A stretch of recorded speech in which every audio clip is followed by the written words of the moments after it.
quiet. I know. Hello. Hi. Welcome to the Miles and Moms podcast. It's good to talk to you guys again. We have a expert interview on today, but we are a podcast for moms chasing goals through all seasons of life.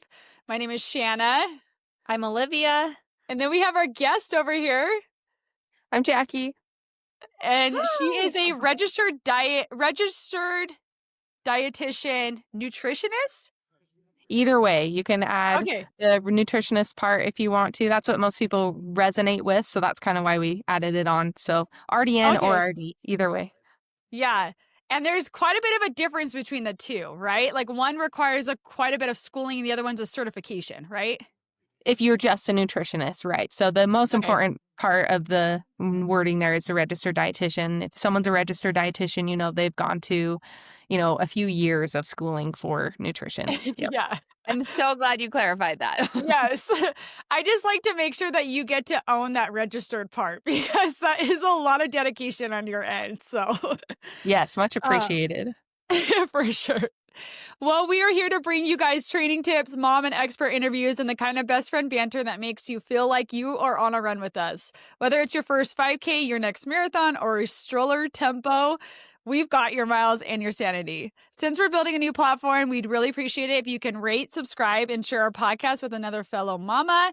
And if you have a shout out, you can shout out your guys' self. You guys, we want you to highlight yourself. So we need some mom shout outs. We're running low and we want to shout you guys out. We want to put your story out there. You don't have to do anything crazy. Like you could literally, your story could be, I ran a mile and I haven't ran a mile ever in my life. Like, or it could be, I got back outside with my child in a stroller. Like it doesn't have to be anything insane. You don't have to go run 26.2 miles to have a shout out. So just want to put that out there. We want to brag up our mother runners. So if you have something you want to brag about, send it to our Miles and Moms podcast on Instagram, and we will shout you on the next episode. So yes. That's why we are calling them our everyday hero shout outs. So yes. even if it's somebody that you were just inspired by or somebody that you know through something else, like we want to shout you out. If you tried a new stroller, if you tried some new shoes, like we don't care what it is. Like we just are excited to celebrate everyday moms, and this doesn't have anything to do with like massive milestones. And so I'm actually going to read one off because someone named Paige Cosgrove shouted out her friend, and this is what she wrote. She wrote, my running partner, coach, preschool parent turned friend, and Miles with Moms podcast listener, Bree Rushing, has been absolutely crushing it. She has a 5, 3, and 1-year-old, and she's a stay-at-home mom who is constantly giving to those she loves. She planned to run the Indianapolis Marathon with me next month, but some family obligations came up and she is still training and getting those miles in despite not being able to find a race, so she can prove to herself that she can get back out there and run a marathon post-kids. She's a wonderful person, coach, and friend, and she deserves a major shout-out for her tenacity, grit, and determination to prove that moms are unstoppable when they are working towards a goal. That's so rad. That just gave me goosebumps. It's so cool. And Paige, I love that you shouted her out, and it sounds like Brie is awesome and amazing. So Yeah. Could you imagine I've been in that season. I feel like I've been in that season since June. Training for nothing is so hard, you guys. Like it takes so much determination to keep getting out there until you do have a race on the agenda. And all of a sudden it's like you have the spark back, you know? yeah. But so props to you for training for nothing on your agenda because that is the hardest thing I've ever had to do. It is. sure. It's so true. It's like, I feel like when you're like postpartum or something, it's like you have a very good reason to hold off maybe for a little bit on a race. But once you've signed up or you're like, you have it in your head and then you have to pivot, that makes it just so hard. It just makes it hard. And so, especially if she was planning to do it with a friend, there's like that excitement factor and everything. So yeah, I feel like you've been in that season. So I think that's super relatable for you where it's like, oh, we're still training and we're still training and we're still training. Yeah. So yeah. I mean, I think all three of us have probably been there at some point. I mean, I watched you do it, multiple marathon blocks, kind of like, okay, now we got to move the goal to the next marathon. And I'm sure, Jackie, you've been there multiple times too. I mean, when we have kids, like nothing is set in stone. I feel like everything is kind of revolving around our family schedule too. And so there's so many like outside factors that are like, am I going to show up for this race today? Like, is this actually going to happen? Am I manifesting it hard enough? Or are things going to have to move around? But It's so Yeah. It's true. true. I have 3 races that I want to sign up for, and I should Yeah. sign up for, but I haven't yet because I'm not sure if it's actually going to happen. So it's so Yeah. hard. Yeah. Pulling that trigger is like the hardest thing. Oh Yeah. man. Well, how's life for everybody? Jackie, what have you been up to? You had a baby recently. How many months has it been since baby was born? he's 2.5 months old. So Oh, so still so Thank little. I feel like we're getting into a good groove. Our oldest started kindergarten this year. So it's honestly, I was telling my husband the other day that I think 3 kids with 1 in kindergarten is easier than 2 kids at home, at least So the older true. one. So we're getting there. But Is yeah, he just plugging along, doing full-time nice. kinder? Yeah, he is doing full time. Yep. Oh, that I agree. I feel like when your kid gets in grade school, it's like you have this like new sanity that you didn't know you had. Like you're like, wow, I really was hanging on by threads longer than I thought I was. And now I feel it. It's like it's like, I don't know, it's like therapeutic to drop them off and close that door and you're just like, oh, could sit in my car Yeah. for tickets.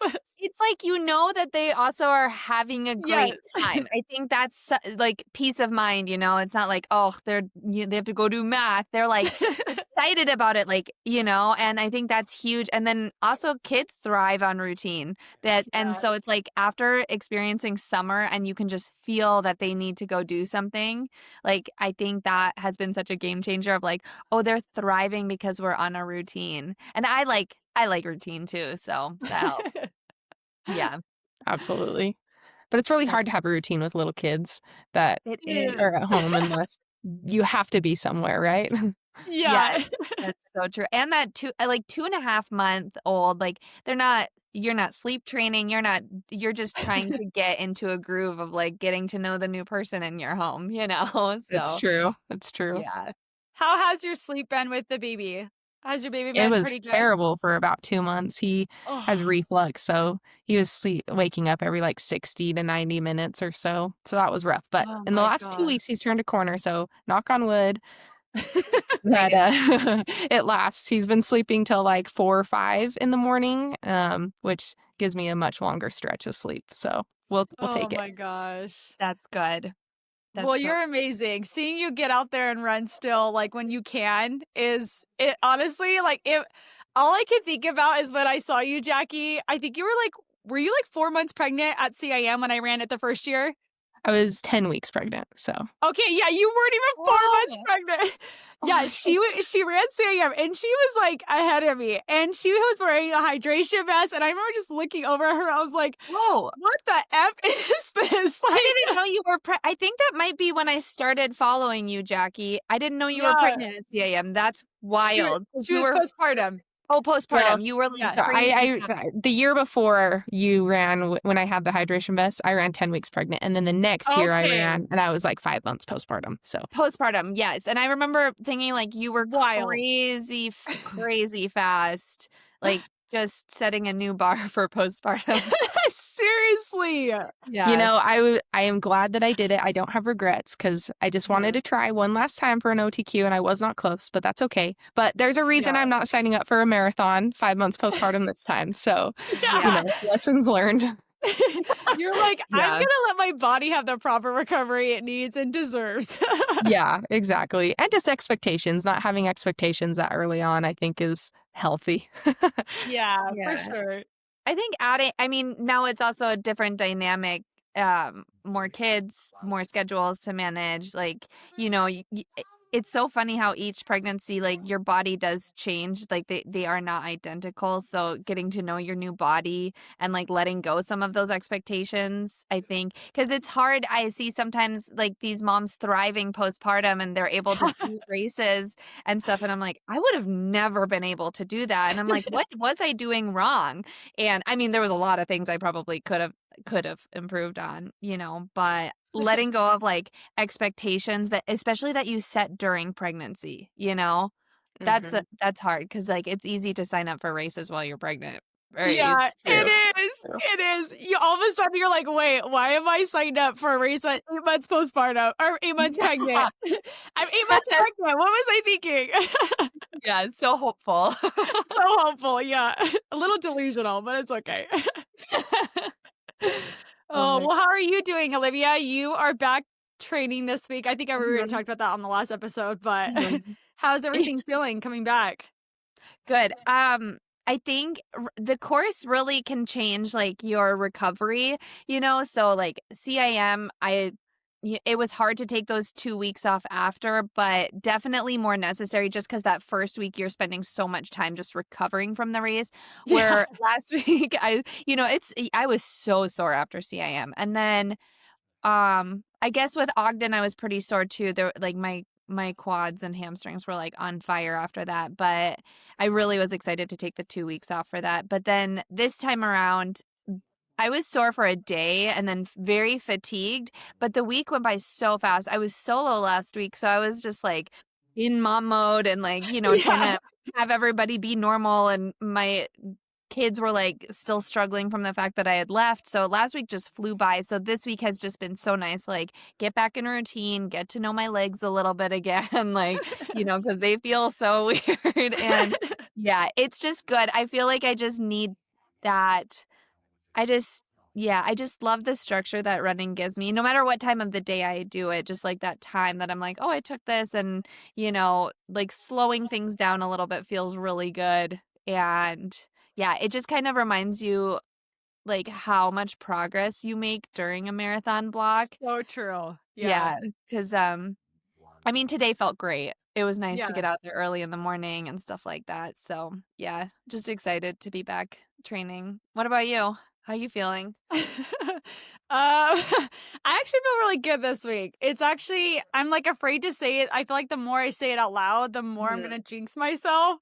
But like it does, like I feel like this last 2 weeks I've just kind of taken a little bit of a spin where I feel like my body is like allowing me to have more energy for these workouts. Like I'm recovering easier in between sessions and I don't know why, but we're gonna roll with it. And yeah, I'm just excited. I mean, now hearing that Jackie ran her marathon at 10 weeks pregnant, I'm like, I could do it at 16. Come on. If Jackie can do it, I could do it at 16. And Jackie was running next to me too. She was going fast.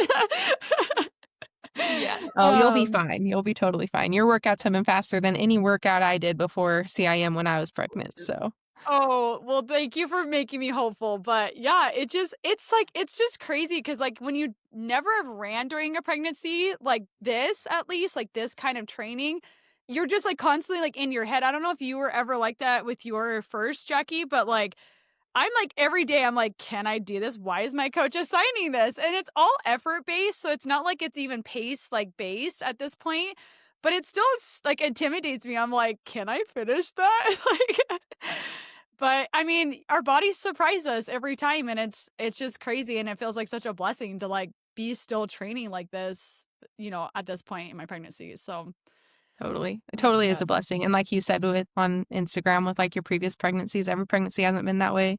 And I definitely experienced that. Like my second one, I Yeah. was able to train and do workouts and do a marathon. There's no way I could have done that with this third pregnancy. I was like walking and Crazy. so sick. And so it was Wow. quite night and day difference. And I didn't do anything different, you know? I know. And if anything, I feel like you probably went into your third pregnancy even fitter than ever. Like you were doing some crazy, amazing things, before you got pregnant again. And yeah, it's a humbling reminder. Like you cannot compare, you can't even compare your own pregnancies with each other because they are so Mhm. vastly different.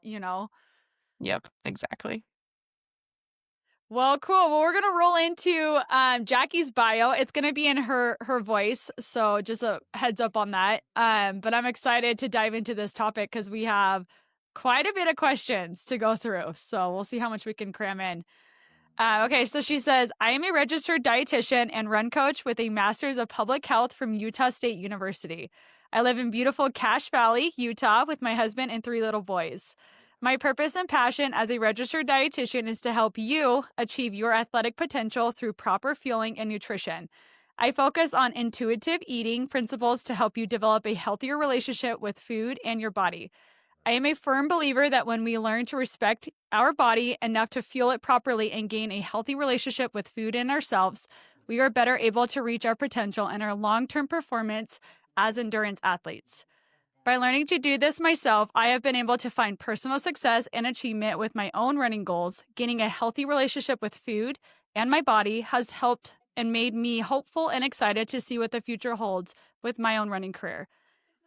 And you guys, here's the craziest part.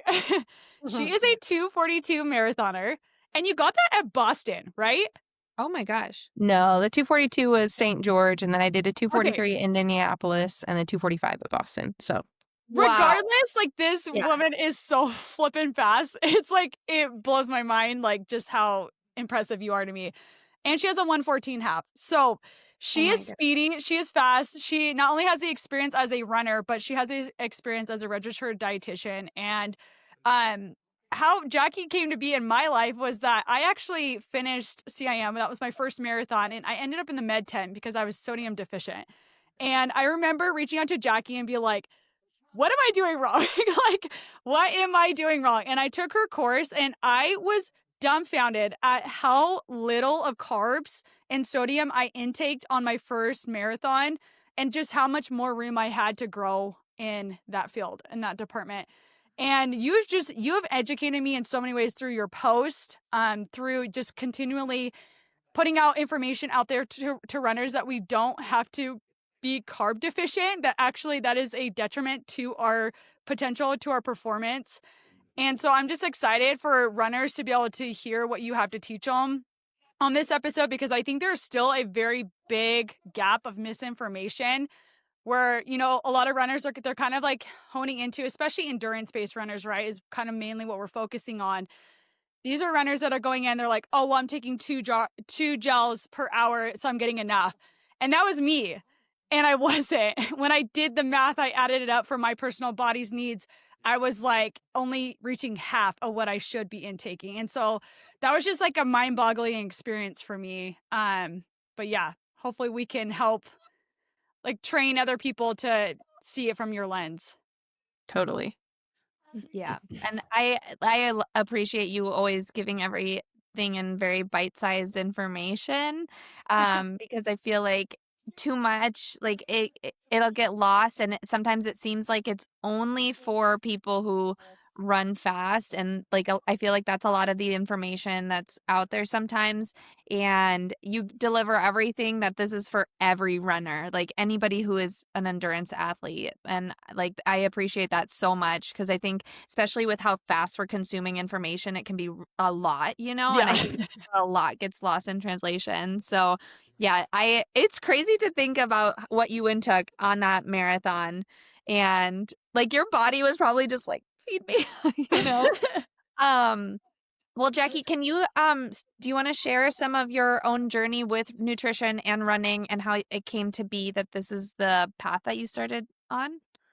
Yeah, for sure. So when I was a kid, I did swim team and I was a swimmer. So that was kind of the first sport that I really fell in love with once I realized that my gymnastics dreams were never going to happen. And that's okay. My 5-year-old gymnastics dreams. And so I did that for a long time. My parents ran casually, nothing super crazy. But then, you know, I started doing track in junior high. And so I do that and swim team. And around junior high, I took a foods class, and I was like just in love with every bit of information I could get about nutrition. And because I had that, you know, sports was still part of my life, a big important part of my life, I found a big interest in it. I would say that through high school, I thought I knew everything about nutrition, right? And, you know, I just tried to be super, super healthy, whatever that meant to me at the time. But I didn't really want it to be a career until I learned that there were so many different things you could do as a dietitian. And I loved the idea of being able to work in sports, work, you know, at a hospital if I wanted to, or doing humanitarian stuff. I really liked that broad spectrum. So I signed up for it in college, and I didn't really know if it would be what I stuck with, but I never changed after I took my first nutrition class. It was like, oh, this is definitely where I belong. And I just ate up all the information. I'll say that I definitely went into school thinking that I'd come out of it with, a different perspective on nutrition than what I ended up with. That maybe I'd have a lot more rigid guidelines for myself on how to eat, quote unquote, perfect or super healthy, when in reality, it came out the other way. Like, I need to loosen up and, be a little bit more willing to eat more kinds of foods. And I just had a deeper understanding of how our body views nutrients versus what we think our body is thinking, right? Like, oh no, that's a cookie. That's bad food. It's kind of what we think, right? But our body is just like, that is carbs, that is fat, that is protein. And, I'm going to digest it and use it accordingly. So I came out of it with a much healthier mindset towards food and a real strong passion, especially after running collegiately, to help people with that mindset shift for themselves. And so anyways, that's kind of how this career happened. And being able to have my own business allows me to be a mostly stay-at-home mom, which was my main goal at the time of starting it. And it's turned into a lot more than I thought it would, which is great. So It's incredible. That's amazing. Do you feel like when you were in college learning about all of this and then also with teammates, were you able to apply any of it and chat about it with them? And like, do you feel like what you were learning was bleeding into that part of your life, or were you kind of keeping everything separate at the time? yeah, that's a really good question. And I would say that it's been a process, right? With any kind of mindset shift that you make, it takes time. And I think that's hard to reconcile. So if you're struggling with eating disorder or disordered eating, you just want to be able to flip a switch and have that good relationship with food in your body right away. But in reality, it takes a minute, and you take it one step at a time. So it was definitely a process for me. And I never had a full on eating disorder. It was always just, kind of disordered thoughts, or it was all, I want to be the best runner that I can be, and I'm willing to do whatever that takes. Right. So for me, just having some knowledge and getting that knowledge bit by bit helped really reshape the way I thought about food and how I did things. But, it really wasn't until after college that I feel like it all really came together. And I truly was, like, you know what, I'm just going to do whatever it takes to be the healthiest version of myself. And I'm not going to care what I look like. And part of that is probably because I didn't have teammates to compare myself against anymore. And I could really just focus on me and being the best version of Jackie that I could be. So, yeah. That's actually, like, it's really impressive that you're able to do that, because I feel like it's now, probably you've seen this as a registered dietitian within your field of how long you've been working within it.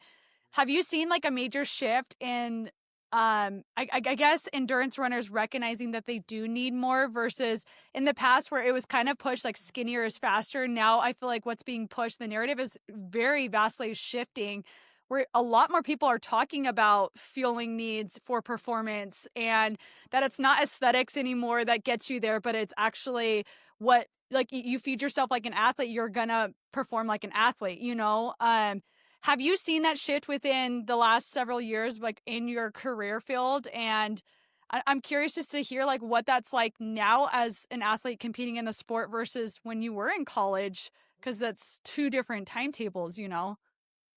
Absolutely. I think there's been a big shift, and I think that's one positive result of social media.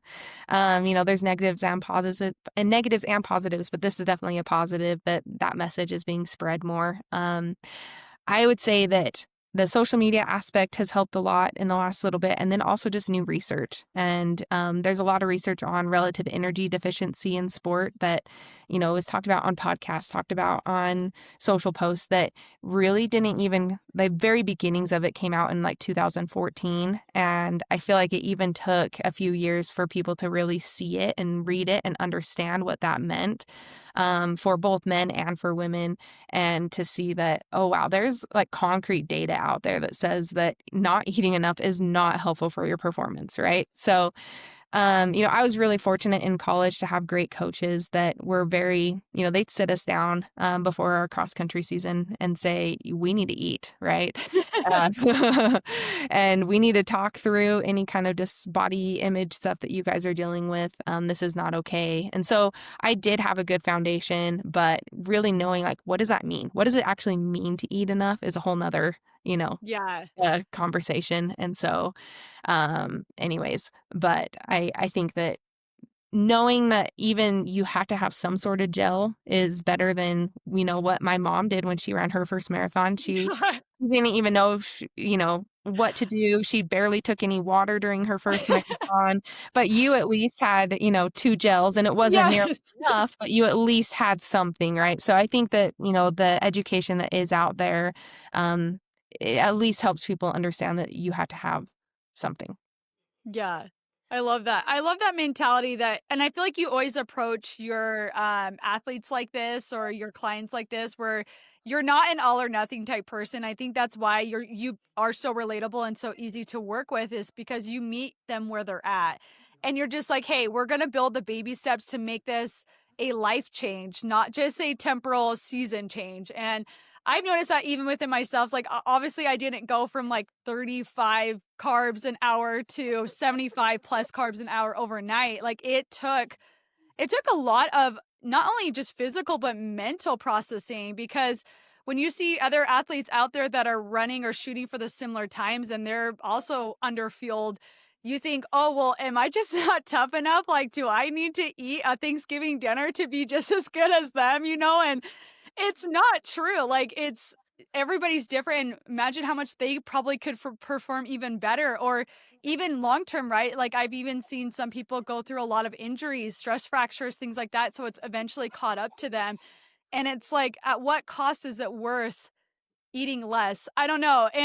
But it takes a constant and continual mindset shift, and you have to work on it mentally. Like, even now in pregnancy, I feel like I'm like, oh, bring a gel for this 12-mile easy run. Like, 8 gel's better than nothing. And like, eat breakfast. I'm like waking up an hour early to eat breakfast because I have to, or I'm going to be nauseous throughout the whole workout or the whole run. And it's those little things they take time to process and like realize that like you need to be doing these things for the benefit of the long-term goal and not so much the temporal, right? Like, I feel like it's easy to get so focused on the goal that you're in and forget that, like, long-term wise, where do you want to be and where is that feeling going to take you to get to that? Absolutely. And I think that's a really, really important point that I try and discuss with all of my athletes, especially the ones that are kind of hesitant to fuel more. Like, do I really need that, Jackie? Like, Yeah. this person that I'm running with is a professional athlete and they don't, eat that Yeah. much. And if I want to be like them, like they're fine. Why do I need more? And it really comes down to that long-term piece. You can get away with poor fueling for a season, for, a training block, whatever it is that you're training for. And maybe you even have positive results as a result of, really restricting your intake or reducing your carbs or whatever it is right at the initial start. But it will catch up to you eventually if you aren't fueling properly in whatever form. For me, it's always energy issues, Yeah. and other people it's stress fractures, and sometimes it's a combination of all those things. And so it's so much better to just be on top of things and be fully fueled, even if that means you're a little bit bigger or you look a little bit Yeah. quote unquote extra because you're carrying hydration packs so no one else is. It just allows you to be able to be more consistent and, have running part of your life for forever instead of just for a small time. So I love that so much. The trade-off is so worth it. Like, I'd much rather have run a 250 at Chicago than a 254 and been a little puffier. Like, I would have taken that trade-off in a heartbeat. It's like such a no-brainer. It's so true. It's interesting how it's like the way that our body functions too is it wants energy. Like, it'll squirrel it away no matter, and it'll take it wherever it can get it, and it's so efficient at doing that. But eventually, like all things, like the energy will run out. And it's so funny, when I was a dancer, I had pretty bad eating disorder, but at first I saw gains from it. Like, I lost weight and I saw so many gains. And then all of a sudden it was like one thing after another. It just was chipping away. And so big thing that changed for me with my relationship with food was intuitive eating. I'd read some book about it and it like changed everything for me. And it was like something in my head just was like, Like, the food will be there. Like, just because you see 12 donuts doesn't mean, like, you have to have one, or you can just have one. You don't have to have all of them is basically what it was, you know? And so that's what changed my relationship with food. But when we were just reading your bio, you had mentioned something about intuitive eating, and that's a big part of your approach. So if you want to elaborate on that, that would be amazing. Like, break it down. What is intuitive eating, and what does it look like for someone who is an active, an active runner, you know? No, I love that question.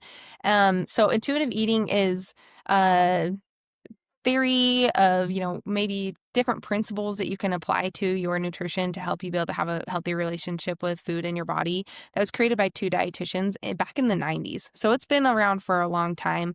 But again, with social media, I don't feel like it's really been talked about until more recently, right? And so those 10 principles cover topics like honoring your hunger, respecting your fullness, making peace with food, respecting your body, moving your body, things of those nature, and how to do those in healthy ways. And so I like to focus on each of those principles in my practice and make sure that the athletes are there. But I do like to tailor it for endurance athletes. And there are a few little things that are going to be a little bit different or maybe a little bit specific to you as an endurance athlete that you're not going to catch when you just see general posts about intuitive eating, right?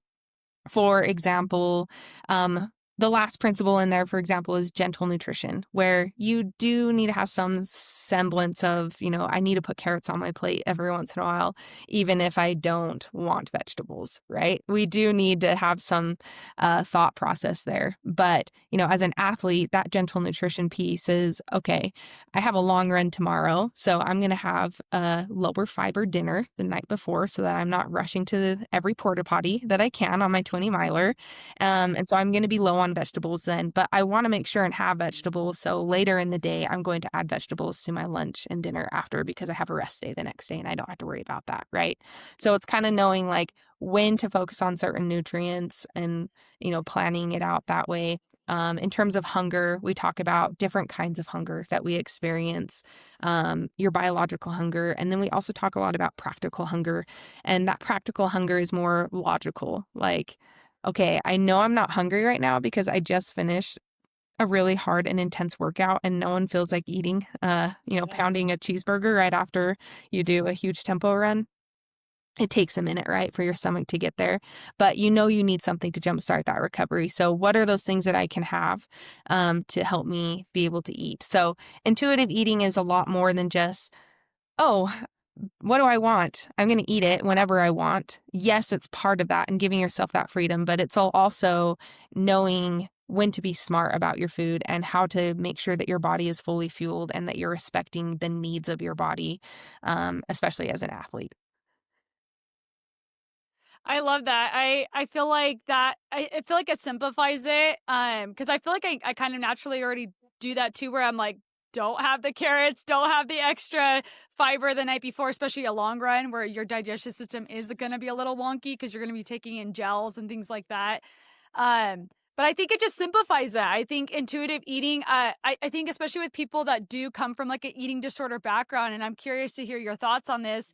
Do you feel like intuitive eating is a better approach for people that have that previous past with eating disorders versus like we see the macro counting and the very rigid, like how many carbs am I hitting my 450 grams of carbs for the day on my carb load? I'm curious to hear like how you approach that with your like athletes that are recovering from something like an eating disorder.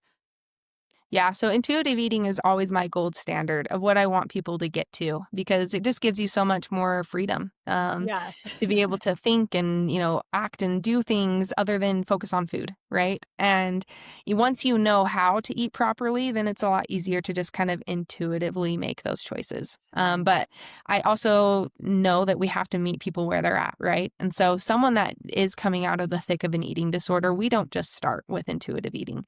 That is really overwhelming. And usually you don't have hunger and fullness cues. And so it's so confusing to be like, I'm trying to listen to my hunger and fullness, but I don't even feel hunger ever.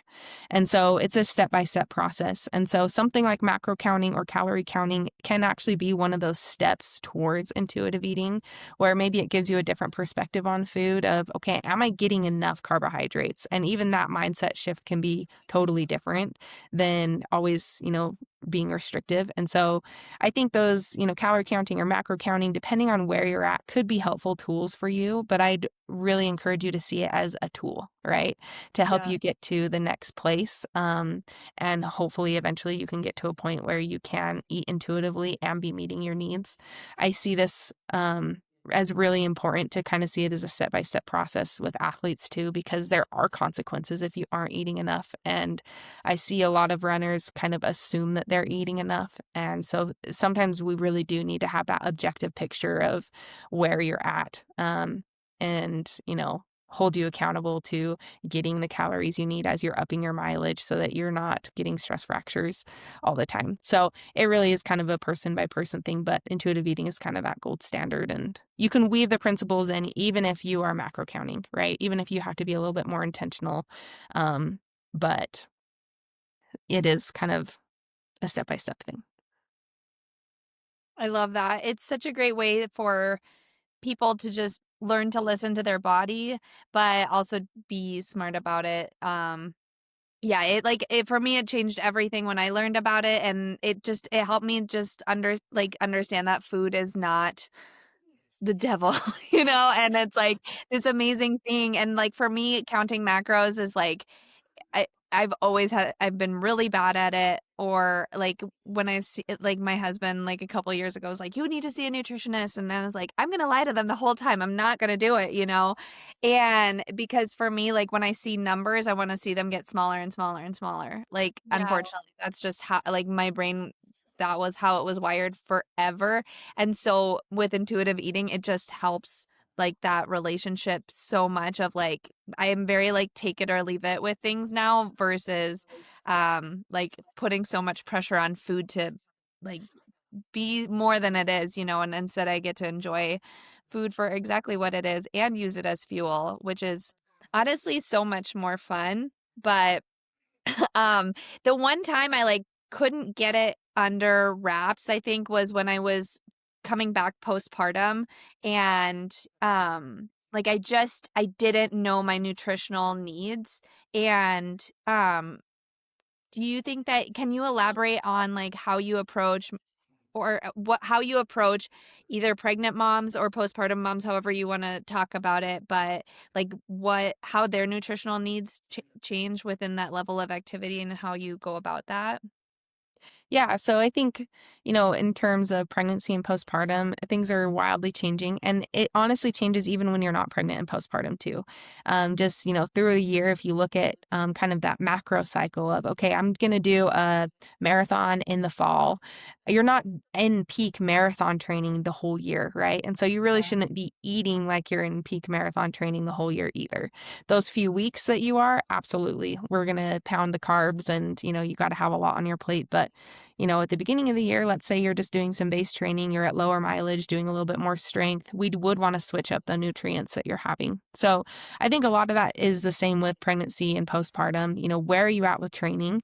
What is your body able to do? And what are your body's needs at that time? So Shanna right now is still in marathon training as her early pregnancy. And so, yes, you'd definitely want to be consuming more carbs and be conscious of that. And okay, am I giving my body enough? Your body's more sensitive to your nutrition right now because it is in a delicate position, right? And so you probably are bringing fuel on runs that you maybe normally wouldn't need to, right? That's kind of what you were saying by bringing a gel on your 12-mile run.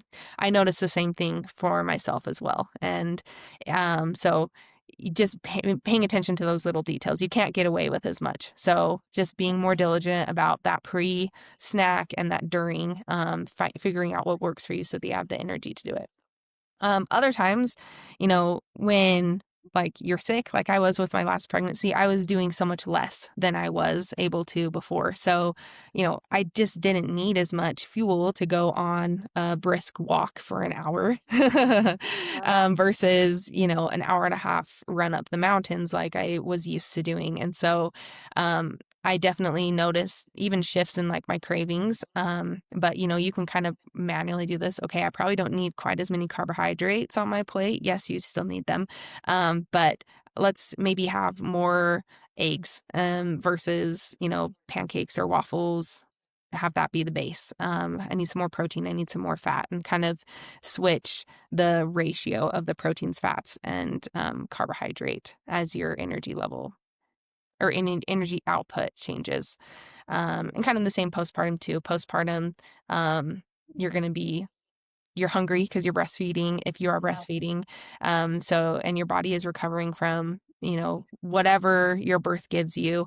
It's a traumatic event for your body. And so your body is recovering and you aren't sleeping. And so you do need to make sure that you're giving your body what it needs in order to be able to heal. And that's the number one goal postpartum. If you don't allow your body to heal with the nutrition that you give it, it's going to hold on to absolutely everything and it's not going to be functioning properly. So, weight loss is definitely something that a lot of postpartum, that's on everyone's mind postpartum, right? You just Yeah. want to get back to your normal self, and that's totally fine and totally appropriate at that time, but you can't force it. You have to make sure that your body is healed and safe before it's going to be in any position to lose weight in a healthy way and keep it off. So I guess just always listening to your body. There's some principles that are going to be standard no matter what, right? And then the really big thing that you kind of switch is the volume of food and kind of the macronutrient profile of what you're doing based on your activity. I love the concept of you saying that birth is kind of like a traumatic process in the sense of like after a marathon, we are in recovery process, right? Like anybody that's ran multiple marathons and understands what it does on your body internally knows that like that 1 to 2 weeks off is very crucial, but also how you're feeling it is very crucial because it is recovering. And so I think it's so interesting, like as a mom to like 6 kids, like I don't think I've ever looked at it from that perspective, postpartum, like having this baby that I just practically ran a marathon, right? Like the amount of stress that it put on my body and what's going on internally to heal itself and everything is just as like important as I would treat it with a marathon. And I don't think I've ever put the two and two together until you just said that. So I really appreciate you saying that. And I think it's just because us as women, like it's a part of us, like we've just done it and we think we're supposed to just do it without like thinking about what a big deal it is that we are being able to birth a baby. But it makes me like want to go into this next postpartum just with a totally different mindset. Like I treat my post marathon with so much respect. Why am I not doing it for a baby? Like a Mm-hmm. baby I just birthed, I don't know. That really hit me hard. So I'm like, I hope that other woman that listened to this portion, like really allow it to resonate with them. Cause I think there's also a lot of guilt around moms like, oh, we should just get right back to where we are and we should lose the weight and we should be doing everything around the house and catching everything up because we're not pregnant anymore. But it's like, there is a lot that we don't see that is going on inside there. Absolutely. And I know for myself that I think I feel better than I actually do postpartum Yeah. because I feel automatically better than I did while I was pregnant, but that still doesn't mean that I'm good, right? Yeah. It still doesn't mean that I'm totally there. And so just being patient with yourself, like you said, is important. And think about labor, like that can be hours and hours. It's Yeah. maybe even more stress than a marathon on your body, Absolutely. more like an ultra where Yeah. you have been, just putting your body through a lot for a long time and thinking about the whole 9 months before it, like it's a lot to recover from. So all the And grace. yeah, and then also, even if someone chooses to not breastfeed, your body is still trying to go through the process of making milk. And like, no matter what that choice ends up being, or if you just don't make enough milk, like say you're trying to like power pump and make enough milk, you are putting your body through so much stress in that sense. And then if you do continue on to breastfeed, especially those, I don't know, like at least that first month, that is a full-time job. Like you are working. You are absolutely working and your body is like in overdrive.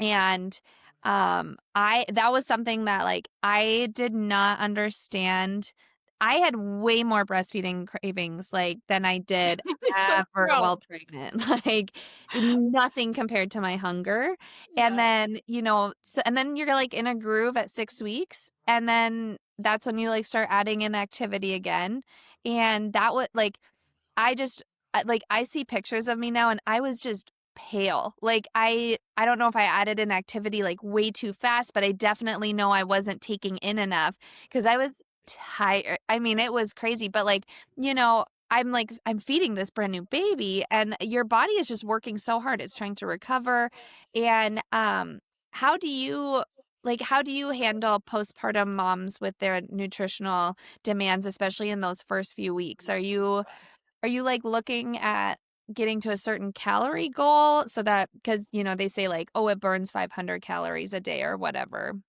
I think I was very locked in on that, like, I was like, "This is my breastfeeding meal," and I'd be like, "It has to be 500 calories at least," so that I didn't wanna be, like, deficient, that's, like, Yeah. the main thing was I didn't wanna be deficient. Are you approaching it like that, or how do you approach it? Is it just well-balanced? Yeah, kind of, again, it depends on where you're at mentally with nutrition. So, some people that are more numbers based, yeah, we'll give you some numbers to go off of, a range, but always with if you're still hungry, you need to listen to that.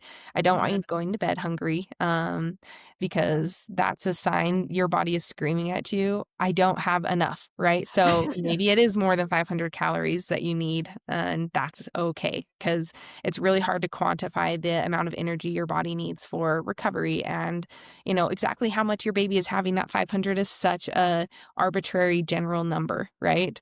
Mhm. um your baby may be eating more than that or less, and that's okay. So just really, I do sometimes give those numbers as a guideline just to have an objective picture so that oh, I can't just add an extra granola bar a day. That's not enough. I really do need a lot more than that. But yeah. And then also taking into account, like, what are you doing for physical activity in that 6 weeks? Some people do nothing, right? And so it's just that 500 extra from breastfeeding, quote unquote. That's a very general term, right? Like we just talked about.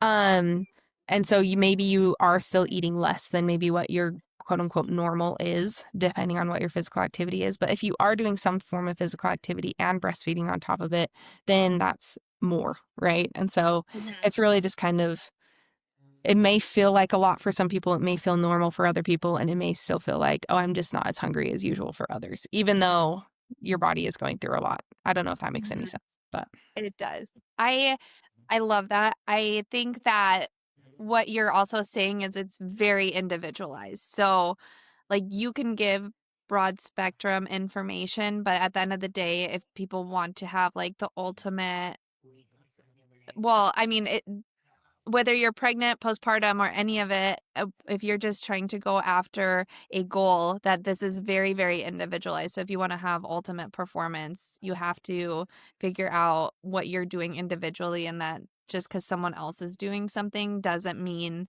it's right for you. absolutely. And I think that, it's easy when we are feeling really fit and strong and we're going for a performance goal, a PR in something, Mhm. or, first time running a marathon postpartum, it's really easy to buy into that mindset of, I need to be properly fueled. I don't care what my body looks like. I know I need to do this so that I can prove to myself that I'm awesome. Right. And you Mhm. are doing awesome things. So it's really easy to believe that. But we also have to remember that pregnancy and postpartum, we are also we need to have that performance mindset again. The performance just looks a little different. It's not a PR. We're not the fittest that we've ever been, but we are asking our body to grow a freaking human and, take care of that human. And that is honestly way cooler than any personal best. But I think our own insecurities can get in the way, when our bodies, we don't feel like ourselves in those Mhm. moments. And so I think that it's harder to give ourselves full permission to fuel for quote unquote performance, or to just feel optimal. But it's super crucial and critical in those times of our lives. Yeah. Yeah.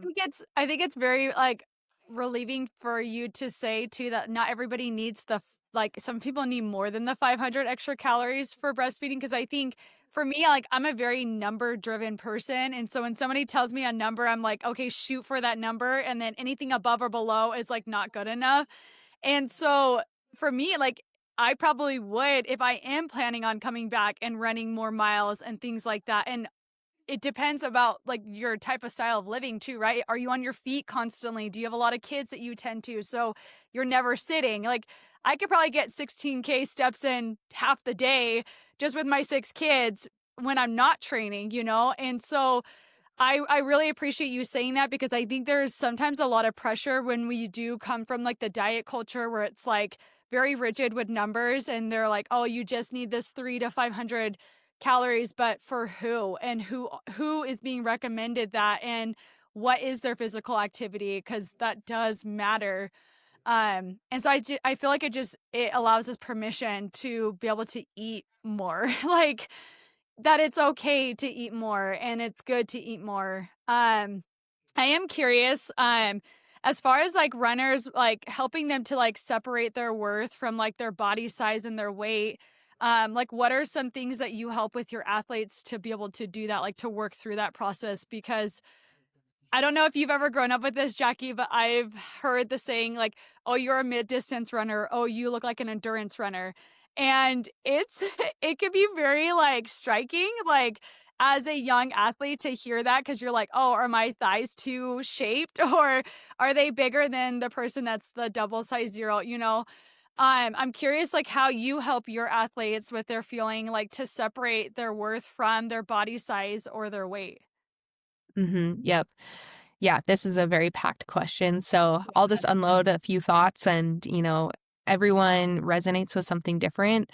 But again, like it is an individual thing of what's going to work for you. And it's a process too. And so even if you know logically that, no, my body is not, the worth that I have, that doesn't mean that it's going to be a light switch for you.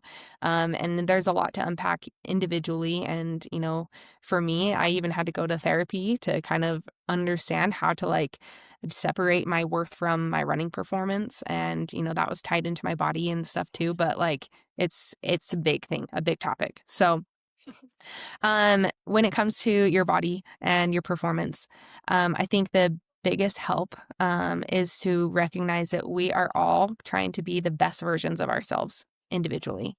And so that doesn't mean that there's not a general body type that tends to be better at certain sports, right? Generally speaking, football players don't have the body type that would make great distance runners, right? Yeah. Like, just generally speaking. Does that mean that someone that has a bigger frame can't run? Absolutely not. But you're most likely not going to see them at the Olympics in that body size. And that's okay. But we have to recognize that there's only so much that we can control about our own bodies. So instead of saying, I'm going to pick which sport I'm going to be good at, and I'm going to make my body fit into that sport's ideal body type, we have to kind of look at, okay, what's been given to us and what do I like to do and how can I make the most of it, right? So up to 70% of our body type and our appearance is genetic. And that's a crazy wild amount. That's a lot. That's a It's a lot. lot. And I think we often kind of think that it's the other way around, that, maybe, 20% of what we are is genetic and the rest is up to diet and exercise to control. And yes, those things are in our control, but as you know, like when you have kids, like probably some of your kids have just come out bigger and are a little bit chunkier than other ones, and like you don't do anything different, right? It's just we're all wired to be different, and that's okay. So embrace your differences and just, how can I be the best Jackie that I can be? And so, for women especially, your menstrual cycle is going to be a huge piece of this puzzle. And so I like to focus not on the number on the scale because we know that there are so many different numbers that are going to be ideal for you. And looking at like your BMI or whatever, honestly, isn't going to be the best gauge of a healthy weight for you. I have clients that I work with that are unhealthy, extremely unhealthy, but in quote unquote healthy weight ranges, right? And we can't go off of just those numbers because, you have to go off of so many other things. So your menstrual cycle is a huge one. So kind of that range of where you can naturally maintain regular cycles is probably a really good spot for you for performance. And you may have to let go of your preconceived notions of what that means. For me, in high school, like coming out of my senior year, I was like, no, I cannot be more than what I am now, right? Like I have stopped, I've grown and matured, and I just cannot grow anymore. But, my comfortable spot is probably about 10 pounds heavier than I was as a senior in high school. And when I'm at that weight, even though I'm 10 pounds heavier, I'm performing so much better and so much more consistently. And I have those regular cycles and I have the energy. So it's so much more than just a number on the scale, right? So finding your individual spot is really important, and can give you confidence in your body instead of, comparing yourself to all the runners around you. It's so easy to do, especially with social media, right? That's one of the negatives of social media. Yeah. So I think that's a big one. And then also learning to respect your body and have a different perspective on it. So I like to talk to my clients about the difference between love and respect. And sometimes with body positive movements, I feel like the body love and body positivity can sometimes feel a little like unattainable or just not relatable.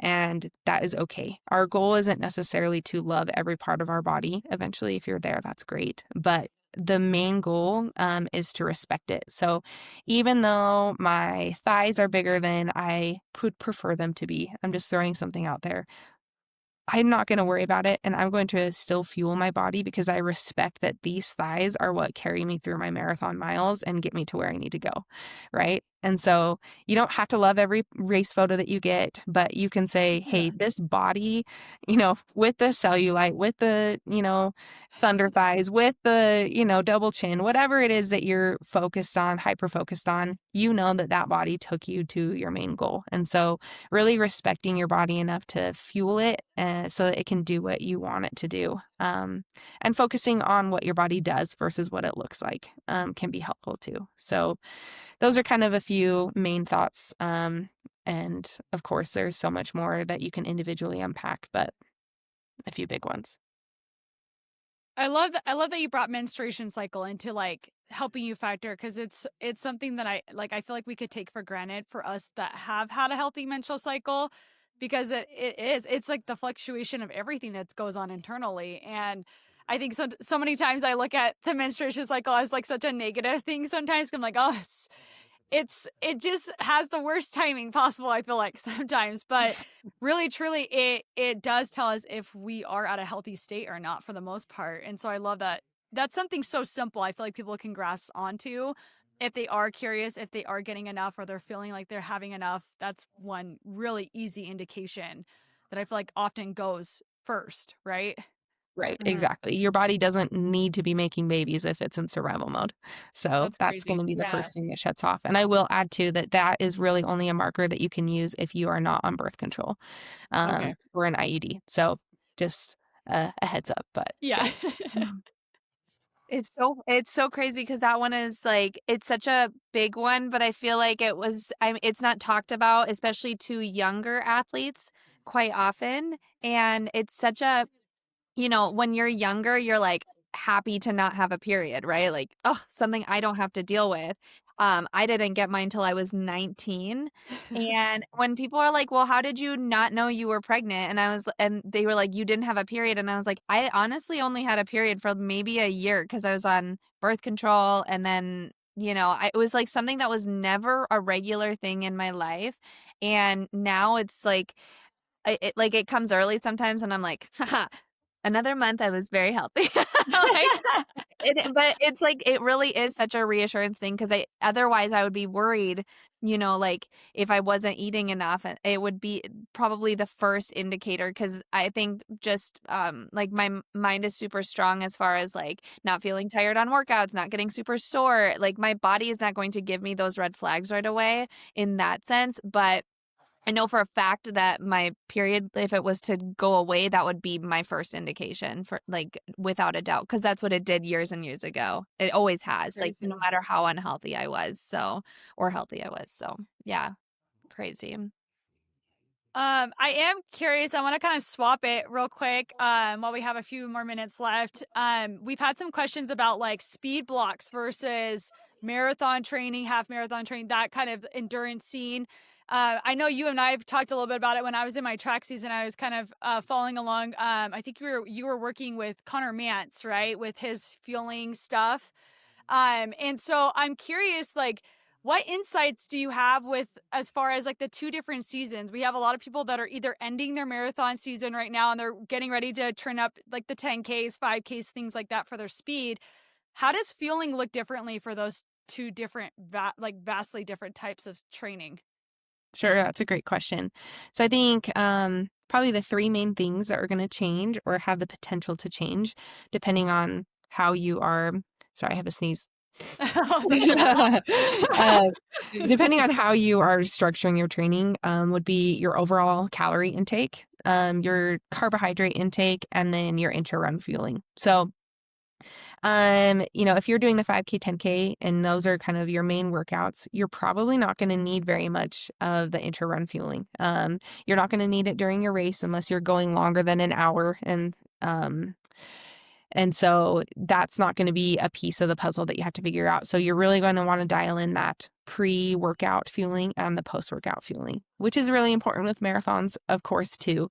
But if you don't have enough, before a workout, then you're not going to have the energy to do those high intensity intervals that you need to do for the 5K, 10K, and you're going to feel it real quick. And so in order to be able to get to that high intensity, you do need to have the carbohydrate available to you. And so just making sure that your pre-run snack is really substantial and that sits well in your stomach, because also that high intensity makes it a lot harder to feel good gut wise. And so you're really simplifying it, but keeping it carbohydrate based will give you the energy you need for those workouts and races. Really important for 5K, 10K.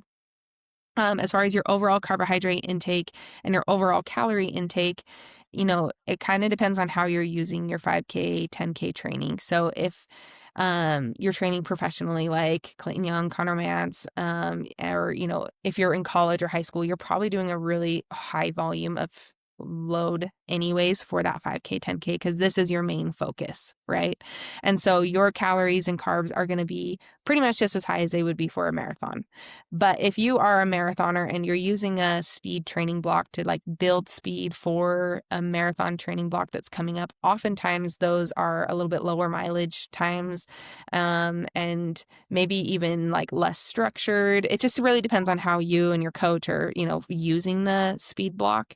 And so you may not have as high of calorie and carb needs overall if you are kind of using it as a transition phase into marathon training, if that makes sense. So kind of seeing where your overall training is and adjusting those numbers accordingly is appropriate. So I love that. Is there anything as far as like your protein intake, would that look any different, or would that look pretty similar to what your marathon intake would be? it would be pretty similar. So Similar. Okay. post-workout, we'd have the same protein guidelines. And the only time that like maybe you would change a little bit is if you were doing some more lifting to build some more power, then you'd want to also make sure to be really diligent about getting your protein in after, a lift in those seasons, instead of just doing like PT-based strength work that you might be focused on for a marathon. So That's good to know. Yeah. Mhm. I've always been so curious because they're just such two vastly different. Like, I usually cut my miles almost in half when I'm in a speed block, especially for like a 1,500-meter focus. And so, yeah, I don't find myself as nearly as hungry, but I do find myself like craving more protein, which is so interesting to me. But I wonder if it's because my lifts go up. So I wonder, yeah. Totally. And, where you are, 1,500, you are building quite a bit of strength and power and muscle. And so, that could make a lot of sense for sure. That's cool. Yeah, that's super interesting. I love thinking about how it all works like on a cellular level, and that helps me process everything. Is like, oh, we need this because of like this is how our body processes sugars and carbs and all that stuff. So it's very interesting to hear the difference of like what you're doing in a speed block, but with strength and power versus like the longer endurance. Super, super interesting. Um, do you have any advice for how busy moms can practice fueling without it being like full time and, where it's not overtaking their life or they feel like they need to be counting every single thing that goes into their body? What like tips do you have? Yeah, absolutely. I think that, if you are feeling really lost with your nutrition, it's good to have kind of an objective picture of where you want to be, but then finding some attainable things. And so I like to, okay, here's our kind of overall calorie goal that we need to meet your goals. And when are the times of day where it's actually realistic for you to be eating, right? So, creating a little bit of an eating schedule, quote unquote, for yourself so that you can have confidence in your fueling. And the schedule isn't supposed to be super rigid, but it's just that, it's the afternoon and I know that I need my afternoon snack if I'm going to be meeting my energy needs. And so I do need a plan. I need to bring, keep some stuff in the glove box if I'm running kids around all the time, or I need to, just plan that into my day, even if I'm not super hungry for it. So kind of having a general idea of how many eating opportunities you need to have during the day is really helpful. And then another general rule I like to have for meals and snacks is just creating balanced meals and snacks. And I focus more on color, carbs, and protein. So color is going to be your fruits and vegetables, carbohydrates, of course, and proteins. And fats are, of course, important, but they're really kind of intermixed into these different options. So, let's use peanut butter as an example. Peanut butter has a good amount of fat, but I consider it a quote unquote protein in this color carbon protein, if that makes sense. So make your food delicious and you'll be getting enough fat. I love that. I But love it. every Yeah. meal, I want you to have like all three of those components. So a color carbon protein, even if you're on the go, you can make this work. So you're running out the door, heading to work after, a busy morning dropping kids off at school. You only have time to grab a Cliff Bar. Okay, so you have a Cliff Bar. What kind of does that fit into the three? That's more of like a carbohydrate, right? And so we'd want to also find a protein and a color to go with it. So maybe you also grab a Fairlife protein shake and a banana, and then you have a little bit more of a balance there. So your nutrition does not need to be pretty. It doesn't need to be perfect, but just at least having some logical thinking of, can I have all the components that I need, and am I eating enough, and am I eating regularly throughout the day, can make a huge difference. I love that. It does not need to be pretty is like the one thing that someone like me needs to hear because like I'm not a Pinterest mom at all. Everything goes in a Ziploc if it can, and yeah, it's like it's that's such a good message that it just doesn't need to be pretty. It just needs to be good. And taking the nutrition as seriously as you're taking the actual miles is like it's always just a good reminder because I think we can get so lost in like looking at our running plans, Yeah. you know? And yeah, I think a lot of people like the first thing they sign up for when they're doing endurance running is they want to have a coach and like that you should equally treat the things you're putting into your body and not just what you're doing with your body, is just as important. And so I love hearing you highlight all of this and in a very digestible way. Yes. It doesn't Yeah, and I feel think just overwhelming. remembering to focus on what's most important first too, right? Mhm. Yes, it could be healthy to have, squoze beet juice and, microgreens and all these fancy things, but is that actually going to be the most important thing for your performance? Honestly, no. You can be eating the same amount of food or same kinds of food that your kid is eating. You can have chicken nuggets at lunch, but let's also add some other components to it to make it more balanced so that you're not going crazy trying to make your meals so perfect and quote unquote healthy. You can focus on what's most important, which is eating enough, period, regardless of the quality of your food. Then it's kind of getting your macronutrients in. Am I getting enough carbs, proteins, fats? And then after that, you can start thinking about, okay, maybe I could have a little bit more, I don't know. I can spend more time cooking to make my food a little bit better that way. But Yeah. yeah. I do want to end on the note that we started on, which you talked about the cookie. You said the cookie has all these aspects to it that your body consumes it the same way as maybe something more healthier, right? I want to leave on that note because I feel like there is a lot of us moms who are grabbing the cookie on the way out the door after a long run while we're dropping kids off at whatever they need to be at X, Y, and Z on a Saturday, right? I am curious because in diet culture, they really shame sugar, right? Like sugar, sugar, sugar is bad. X, like same with carbs. And us as endurance runners, those are two main aspects that we use on the daily to fuel our training. So I'm curious to hear your perspective on that whole with the diet culture, with the carbs and the sugar being bad, bad, bad. Is there a bad sugar that we should not be consuming, or does our body truly just process it all the same in training? This is a really good question. So first of all, we have to recognize that diet culture is usually, I mean, it's not great for anyone, but it is also for like general population, not for endurance athletes. And so, general population that's sedentary, they don't need as many carbohydrates, right? And so, yeah, it might actually be a good thing to focus on more protein-based snacks. For endurance athletes where our carbohydrates are like higher than baseline, then, yes, protein's important, but we have to have those carbohydrates. And so remembering that we have to look at recommendations tailored for us and our specific needs as endurance athletes is really helpful. And performance as well. You can get away with a marathon on little carbs, but are you going to feel optimal? No, Yeah. you're not. Yeah, And not. so if you really are going for that optimal performance, we have to see that nutrition as different. It's not necessarily even what's going to fit into the food guide pyramid, my plate or whatever we call it now. It's, we have to focus on performance. And then also recognizing, the role of carbohydrate and the different kinds of carbohydrate and the timing of carbohydrate. And we could have a whole lesson on this. But, those simpler carbohydrates are going to be really beneficial for us surrounding our workout. And so, having cookies, having, even candy or gels, like all those are simple sugars. And that is exactly what our body needs to prepare for a workout, to give us energy during a long run.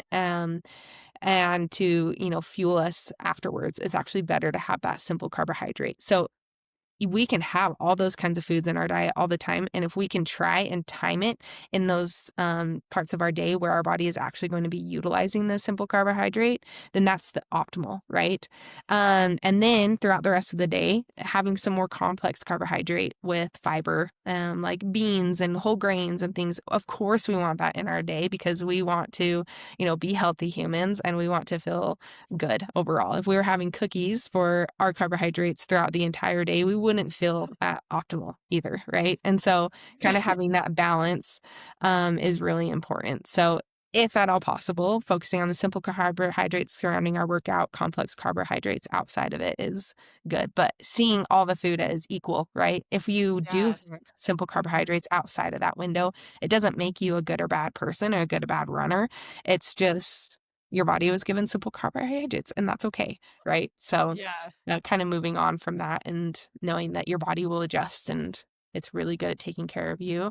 And unless you have diabetes, your body naturally is Yeah. going to adjust. And so you don't need to stress about it. So, I love that. We don't have to villainize food. Yeah. yeah. Mm-hmm. Well, Jackie, where can our listeners find you?